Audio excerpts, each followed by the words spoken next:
OK, quels sont les indicateurs majeurs qu'on cherche à analyser pour se faire une idée de la conjoncture économique et financière? Il y en a trop, honnêtement, pour choisir spécifiquement. Je vais vous en donner quelques-uns que moi, j'aime bien regarder.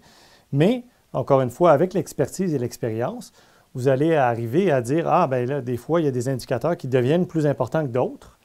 Des indicateurs qui ne sont pas importants d'habitude, mais qui soudainement peuvent devenir importants. Donc, personnellement, j'aime beaucoup les indicateurs financiers en général. Pourquoi? Parce que les indicateurs financiers donnent l'analyse des experts qui analysent les marchés, qui font l'analyse de conjoncture. C'est une espèce d'agrégation de toutes les opinions sur ce qui est en train d'arriver. Et donc, le rendement sur l'obligation à 10 ans, sa fluctuation, j'ai un problème de stylo en tout cas. Donc, le rendement sur l'obligation à 10 ans est très important. Okay?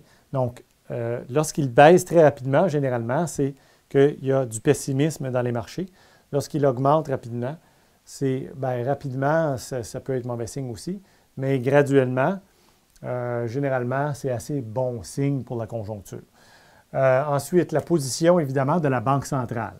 Okay? Donc, en général, la position de la Banque centrale. Donc, qu'est-ce qu'elle dit? Ça, ce n'est pas nécessairement l'indicateur, mais plutôt les communiqués de la Banque centrale. Est-ce qu'ils ont un ton qui tend vers nous allons imprimer plus de monnaie et baisser les taux d'intérêt, ou nous allons plutôt enlever de la monnaie de circulation et augmenter les taux d'intérêt?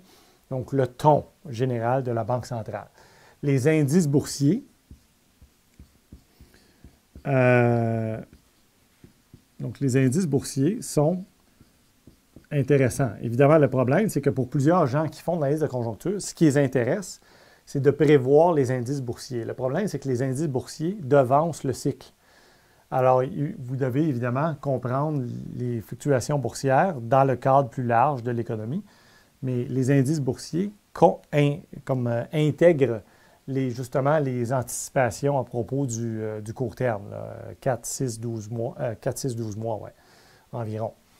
Ensuite, la politique monétaire incluant les taux d'intérêt, mais les communiqués aussi. L'obligation à 10 ans, donc là, je ne sais pas si je peux, à 10 ans. Donc, l'obligation à 10 ans des gouvernements fédéraux, là, des pays. Donc, ça, c'est un indicateur majeur qui est donc très important. Peut-être un des plus importants. Okay? Ensuite, il y a les devises que moi je suis, mais là, c'est très compliqué pour des gens qui ne sont pas spécialisés là, dans le suivi des devises. Ça peut être un petit peu difficile à interpréter. Okay? Ensuite, je vais quand même l'écrire, donc l'évolution des devises, mais ça, c'est plus difficile pour la plupart des gens, là, à moins d'avoir un background vraiment assez solide là, en analyse macro-financière en général, avec monnaie et banque, puis tout ça, là, pour bien interpréter l'évolution des devises. Ensuite, la courbe de rendement, qui est la différence entre les obligations à 10 ans et les taux de court terme de la Banque centrale. Donc, ça va avec ces deux-là. Okay? Donc, ça, dans les marchés financiers, là, moi, j'aime beaucoup suivre ces éléments-là. Okay?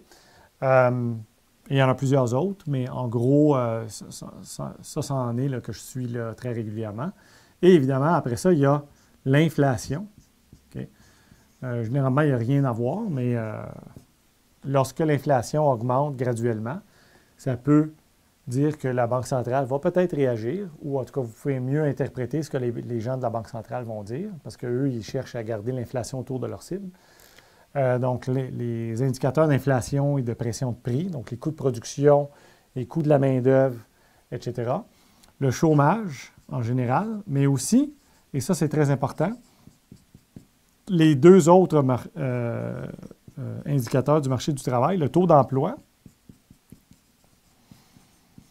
et le taux d'activité. Donc, lorsque ces deux-là augmentent en particulier, c'est plutôt bon signe. Okay. Taux d'activité. Lorsque ces deux-là sont en augmentation, c'est plutôt bon signe pour la conjoncture économique et financière. Dans les indicateurs, je ne sais pas si c'est boursier, financier ou réel, mais en tout cas, je regarde les profits des entreprises. Okay. Toujours un signe, évidemment, de comment ça va. C'est assez fondamental. Ensuite, la création d'emplois net. Création d'emplois. Bon, je vais juste mettre E. Donc, la création d'emplois. La production industrielle, donc industrial production, production industrielle, très important.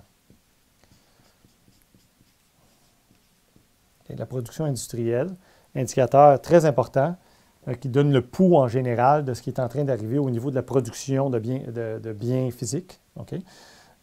Donc, assez intéressant celui-là. Ensuite, les indicateurs d'humeur. Donc, l'espèce de, comment dire, donc l'humeur des consommateurs, l'humeur des producteurs.